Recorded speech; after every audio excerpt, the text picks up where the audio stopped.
Chapter 12. Three Modes, Gunas, of Nature. The Supreme Bhagwan said, I shall further explain to you that supreme knowledge, the best of all knowledge, knowing which all the sages have attained supreme perfection after this life. They who have taken refuge in this spiritual knowledge attain unity with me and are neither born at the time of creation, nor afflicted at the time of dissolution. Beings are born from the union of spirit and matter. My material nature is the womb of creation wherein I place the seed of consciousness from which all beings are born, O Arjun. Whatever forms are produced in all different wombs, O Arjuna, the material nature is their body-giving mother, and I am the life-giving father. How three modes of material nature bind us. Sattva or goodness, rajas or passion, activity, and tamas or ignorance, inertia.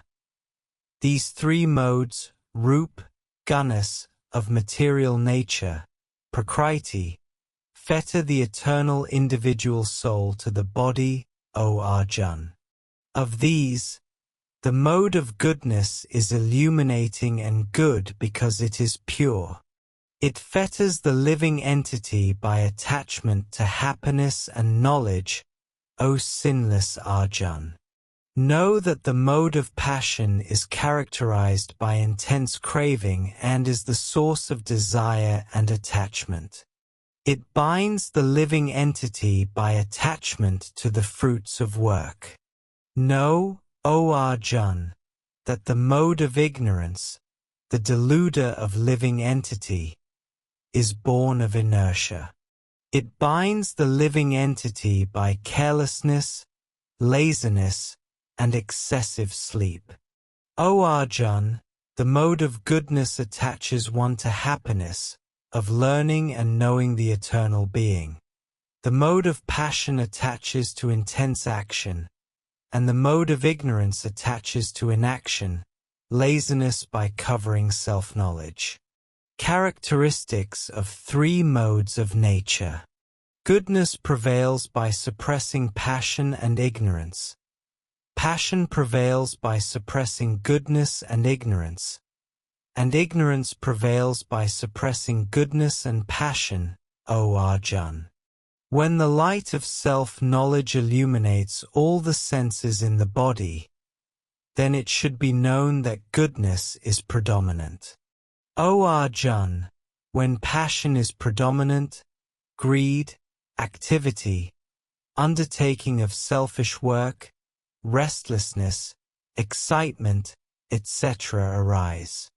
O Arjun, when inertia is predominant, ignorance, inactivity, carelessness, delusion, etc. arise. Three modes are also the vehicles of transmigration. One who dies when goodness dominates goes to heaven, the pure world of knowers of the Supreme. One who dies when passion dominates is reborn attached to action or the utilitarian type. One who dies in ignorance is reborn as a lower creature. The fruit of good action is said to be beneficial and pure. The fruit of passionate action is pain, and the fruit of ignorant action is laziness. Self-knowledge arises from the mode of goodness. Greed arises from the mode of passion, and negligence, delusion, and slowness of mind arise from the mode of ignorance. They who are established in goodness go to heaven. Passionate persons are reborn in the mortal world, and the ignorant, abiding in the lowest mode of ignorance, go to lower planets or hell, or take birth as lower creatures. Attain nirvana after rising above three modes. When visionaries perceive no door other than the three modes of material nature and know the Supreme, which is above and beyond these modes, then they attain salvation, mukti. When one rises above the three modes of material nature that originate in the body, one attains immortality or salvation, mukti, and is freed from the pains of birth, old age, and death. The process of rising above three modes. Arjun said, "What are the marks of those who have transcended the three modes of material nature, and what is their conduct?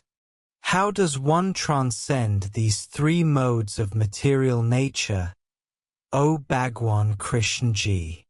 The Supreme Bhagwan said, "One is said to have transcended the modes of material nature who neither hates the presence of enlightenment, activity, and delusion, nor desires for them when they are absent, who remains like a witness without being affected by the modes of material nature, who stays firmly attached to the Bhagwan without wavering, thinking that only the modes of material nature are operating, and one who depends on the Bhagwan and is indifferent to pain and pleasure, to whom a clod, a stone, and gold are alike, to whom the dear and the unfriendly are alike, who is of firm mind, who is calm in censure and in praise, and indifferent to honor and disgrace, who is impartial to friend and foe, and who has given up the sense of doorship and ownership. Bonds of three modes can be cut by devotional love. One who offers service to me with love and unswerving devotion rises above three modes of material nature and becomes fit for nirvana. Because I am the basis of the immortal eternal being, of everlasting order, Dham, and of the absolute bliss. The Supreme Being, creation is like a tree created by of Maya. The Supreme Bhagwan said, "Sages speak of the eternal banyan tree that has its origin, or root, above in the Supreme Being and branches below in the cosmos, and whose leaves are the Vedic hymns. One who understands this tree is a knower of the Veds. The branches of this cosmic tree of Maya, illusion, spread all over the cosmos. The tree is nourished by three modes of material nature. Sense pleasures are its sprouts, and its roots of ego, attachment, and desire stretch below in the human world, causing karmic bondage. Cut the tree of attachment to attain salvation. The real form of this tree is not perceptible here on earth, nor is its beginning, end, or existence. Having cut the firm roots, the ego and desires of this tree by the mighty acts of self-knowledge and detachment, thus thinking, I take refuge in that very primal person from whom this primal manifestation comes forth.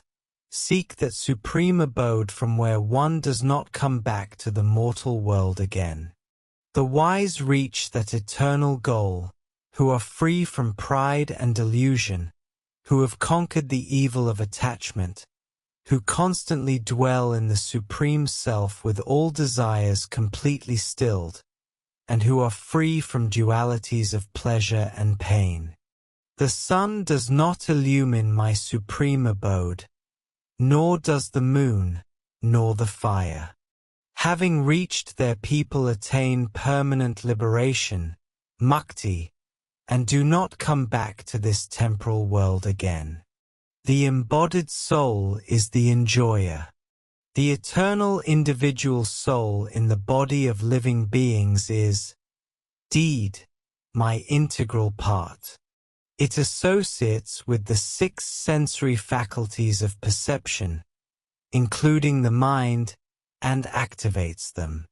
Just as the air takes aroma away from the flower, similarly, the individual soul takes the 6 sensory faculties from the physical body. It casts off during death to the new physical body it acquires in reincarnation by the power of calm. The living entity, Jeev, enjoys sense pleasures using 6 sensory faculties of hearing, touch, sight, taste, smell, and mind. The ignorant cannot perceive Jeev departing from the body, nor staying in the body and enjoying sense pleasures by associating with the modes of material nature. But those who have the eye of self-knowledge can see it.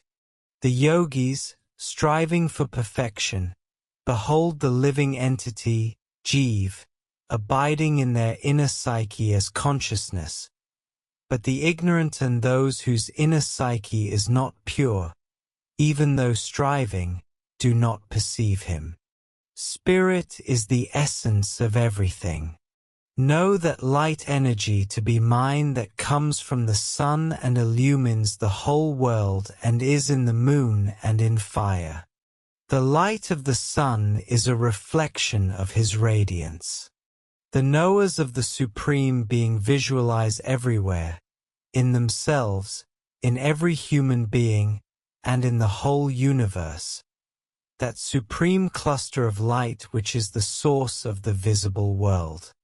Entering the earth, I support all beings with my energy. Becoming the sap-giving moon, I nourish all the plants. Becoming the digestive fire, I remain in the body of all living beings. Uniting with vital life forces, I digest all types of food. And I am seated in the inner psyche of all beings. Memory, self-knowledge, and removal of doubts and wrong notions about the eternal being by reasoning or in trance, samadhi, come from me. I am to be known by the study of all the Veds. I am, indeed, the author of the Vedanta and the knower of the Veds. Supreme Spirit, Spirit and the created beings. There are 2 entities in the cosmos, the temporal divine beings and the unchangeable eternal being. All created beings are subject to change, but the eternal being does not change. The Supreme Being is beyond both the temporal divine beings and the eternal being. He is also called the Absolute, Reality, God, the Source, who sustains both the temporal and the eternal by pervading everything. Because I am beyond both the temporal and the eternal, therefore I am known in this world and in the Veds as the Supreme Being.